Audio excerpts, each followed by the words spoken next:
Le Bitcoin va-t-il survivre à sa première crise économique mondiale? C'est ce que se demande le Coin Telegraph. Il faut se rappeler que le Bitcoin est une réponse à la crise financière de 2008. Il a été créé en 2009. Il a atteint le prix de 69 000 $ en décembre 2021 quand les actions étaient encore au plus haut. Et la baisse a commencé quand l'inflation est apparue et surtout quand les banques centrales ont commencé à prendre des mesures pour contrer cette inflation, ce qui a eu pour conséquence de faire chuter à la fois les actions et le Bitcoin, qui sont traités comme des actifs de haut risque par les investisseurs. En termes de comportement, le Bitcoin agit comme un Nasdaq à effet de levier, c'est-à-dire que quand le Nasdaq, qui est l'indice des valeurs technologiques américaines, baisse, le Bitcoin baisse également, mais souvent avec un effet multiplicateur de 2 voire de 3. Quand le Nasdaq chutait de 1%, on avait souvent une baisse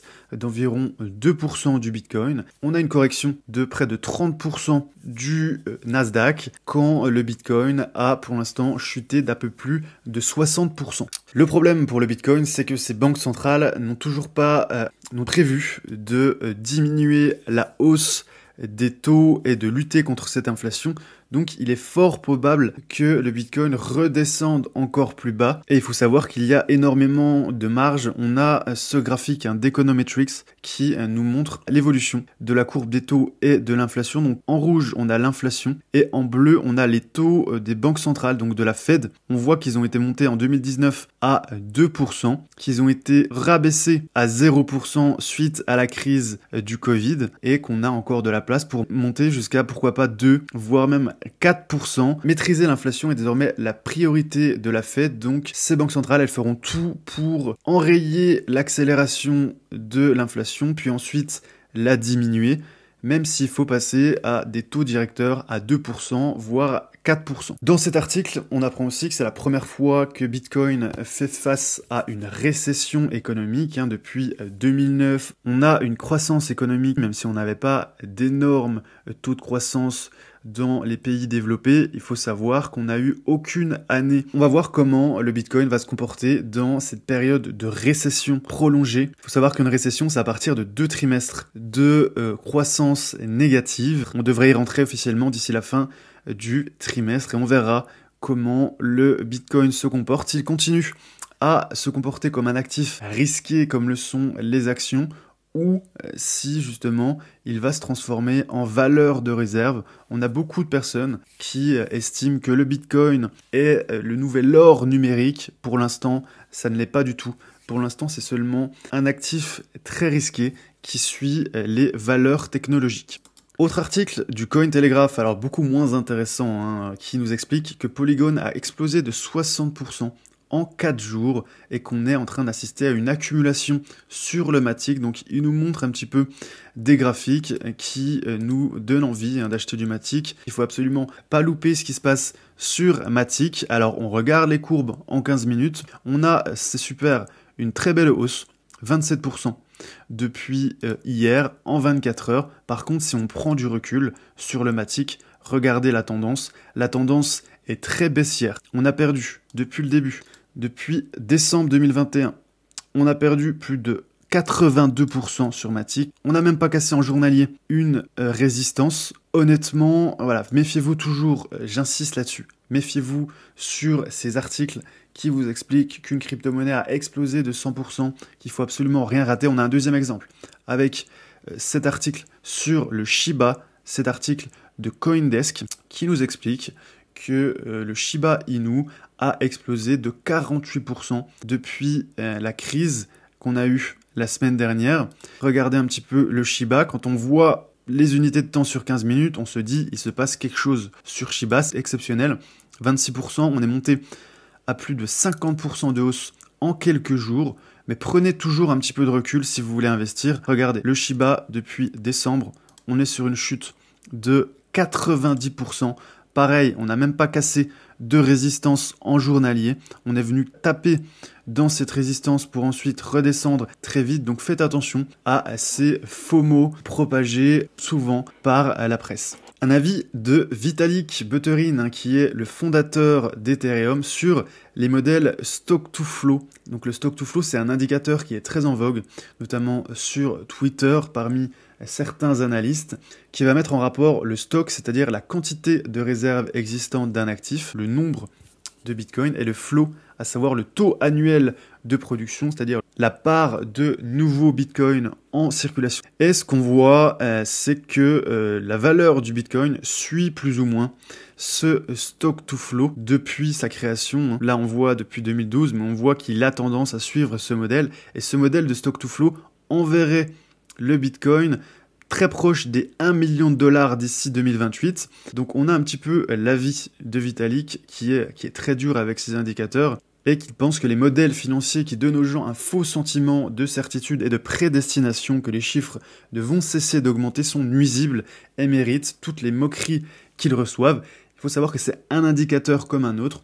On a beaucoup de personnes qui l'utilisent, cet indicateur, surtout les personnes qui sont très haussières sur le Bitcoin, ce qu'on appelle les Bitcoins maximalistes. Les indicateurs, c'est des outils complémentaires. Il faut évidemment, surtout actuellement, prendre en compte le contexte macroéconomique, regarder ce qui se passe du côté des banques centrales. On a des marchés qui sont clairement manipulés par les banques centrales, hein, il faut l'admettre, depuis la crise de 2008. Donc il faut regarder ce qui se passe du côté de la Banque centrale. On a aussi de nouvelles réglementations qui peuvent faire très mal aux crypto-monnaies, donc notamment du côté de l'Union européenne, du côté du gouvernement fédéral américain. Donc on a beaucoup de choses à prendre en compte.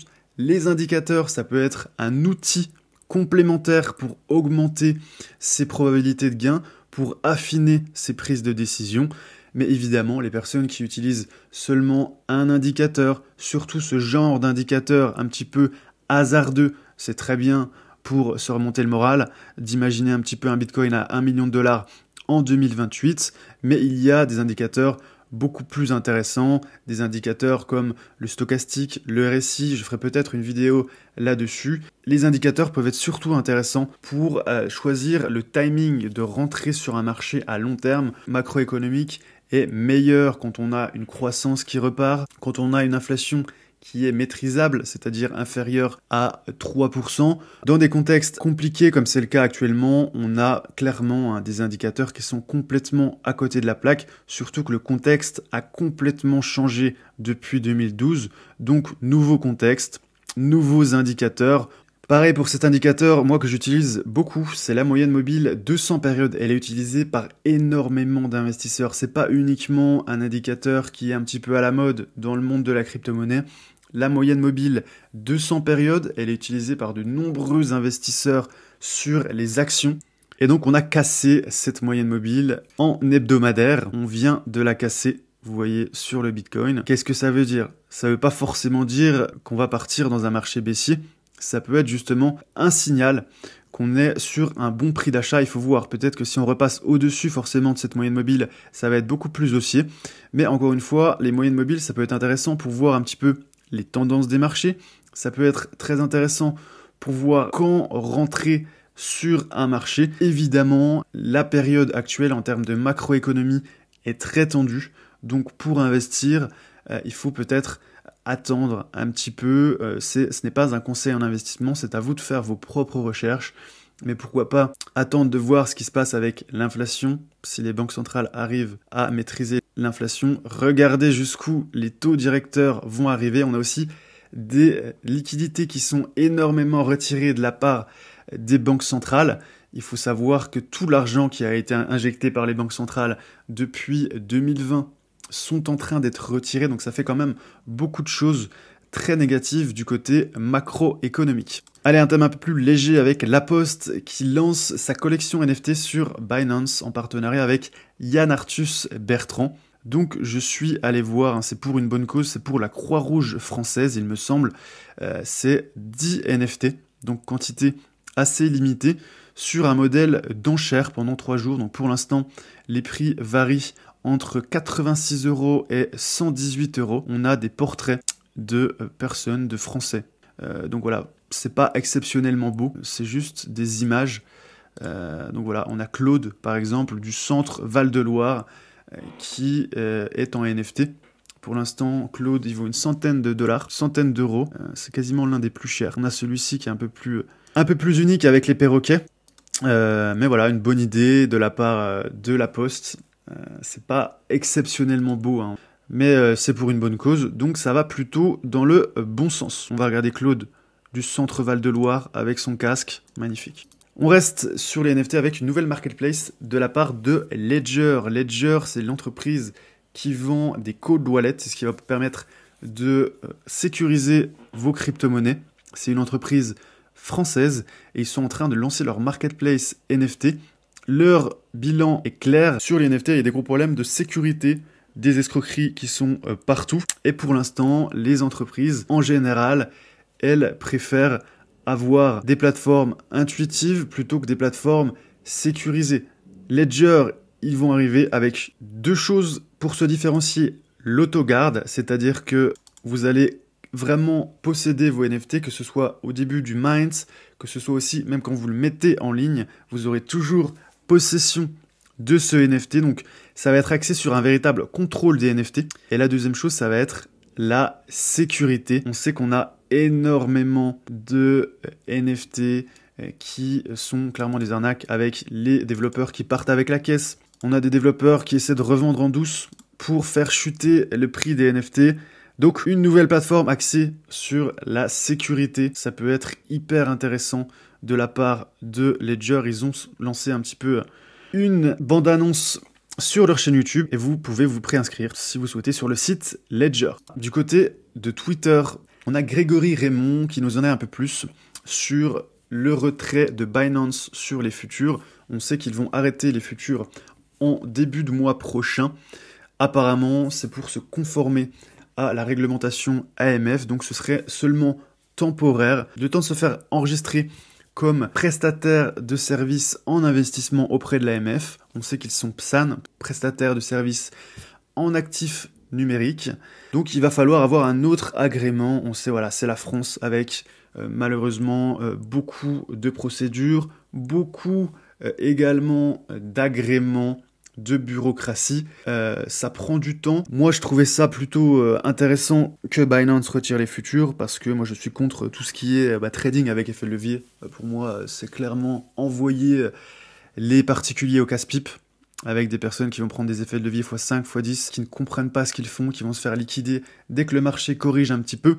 Donc clairement, les futurs, c'est le casino. Donc j'aurais plutôt été pour une interdiction des futurs. Malheureusement, Binance retire les futurs seulement dans l'attente d'un nouvel agrément auprès de l'AMF. Pour le Crypto Fear and Greed Index, on est toujours sur 11 dans l'extreme peur. Comme hier, ça ne bouge pas énormément. Il faut savoir que sur les 24 heures, le marché a légèrement reculé. Donc sur 24 heures, Bitcoin moins 1,8, Ethereum moins 0,9 qui recule un petit peu moins que le Bitcoin. C'est assez étonnant, c'est nouveau par rapport à ces derniers mois. Cardano moins 2%, XRP moins 0,1, Solana moins 1% et Polkadot moins 2,7%. Donc sur 24 heures glissantes, c'est très calme sur le marché. Il fallait s'y attendre. Après la grosse correction du week-end dernier, on est sur une consolidation latérale, que ce soit sur le Bitcoin autour des 20 000 $, sur Ethereum autour des 1000 $. Donc on est en train de recharger, que ce soit pour repartir soit par le haut, soit par le bas. Pour l'instant, évidemment, ça va être un petit peu pendant plusieurs jours, voire plusieurs semaines. On va reprendre des forces. Du côté des NFT, ça repart bien. Sur 24 heures, regardez, on a gagné sur les blue chips près de 1% de hausse. Sur les blue chips, on a toujours plus de vendeurs que d'acheteurs sur le marché dans sa globalité. On est quasiment à la normale en termes de sentiment de marché. Et vous voyez que même en USD, sur 24 heures, on gagne en valeur sur les blue chips. Et je vous l'avais montré depuis quelques temps, depuis 5 jours, on remonte pas mal sur ces fameuses collections blue chip NFT. On passe au marché traditionnel. Alors là, on s'apprête à une tempête. La prochaine thématique qui devrait arriver, c'est ce qu'on appelle les earnings, donc les bénéfices des entreprises, qui devraient être bien en deçà des prévisions. C'est la période, là, on est à la fin du trimestre, donc on a eu 7 résultats lundi. Hier, on a eu quand même mardi 18 résultats. Hier, on a eu beaucoup de résultats aussi assez décevants. Et ça va continuer donc jusqu'à la fin du mois, les résultats des entreprises. Regardez bien les bénéfices, Regardez surtout les grosses entreprises, que ce soit les entreprises du S&P 500, même les grosses entreprises tech. Si on a des résultats qui sont inférieurs aux attentes, ça peut descendre très vite dans un dernier mouvement baissier avant l'été, qui en général est beaucoup plus tranquille. En zone euro, on parle déjà de stagflation, donc c'est-à-dire stagnation de la croissance et hausse de l'inflation. Ça y est, le terme est lancé par la tribune. Petite hausse sur la séance du jour de 0,5%. On est dans cette borne entre les 6000 points et les 5750 sur le CAC. Donc légère baisse aujourd'hui sur le CAC 40. La session asiatique, par contre, c'est plutôt bien passé. Regardez, on est sur une belle correction haussière depuis la levée des restrictions. On a le marché asiatique qui fait un petit peu la course en tête, qui clairement se désolidarise de tout ce qui se passe sur les marchés européens et américains.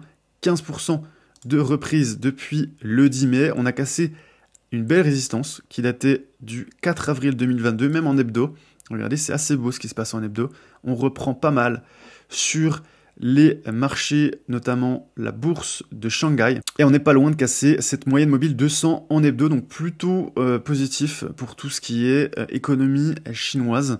Ça pourrait bénéficier à l'économie mondiale, mais pour l'instant, ce qui préoccupe les investisseurs, c'est surtout cette fameuse inflation et cette peur d'avoir des bénéfices bien en deçà des prévisions qui devraient animer la fin de semaine, mais aussi la semaine prochaine. Sur le S&P, on est sur une légère hausse à l'ouverture de 0,5%. On est en train de retaper ce point haut qui date du 20 mai 2022. Il y a très peu de chances qu'on vienne le casser à la hausse. Mon scénario, c'est plutôt qu'on vienne reprendre des forces par ici pour repartir encore plus fort sur la zone des 3550 points la semaine prochaine. Il faut voir ce qui se passe. On a quand même un discours de Powell cet après-midi.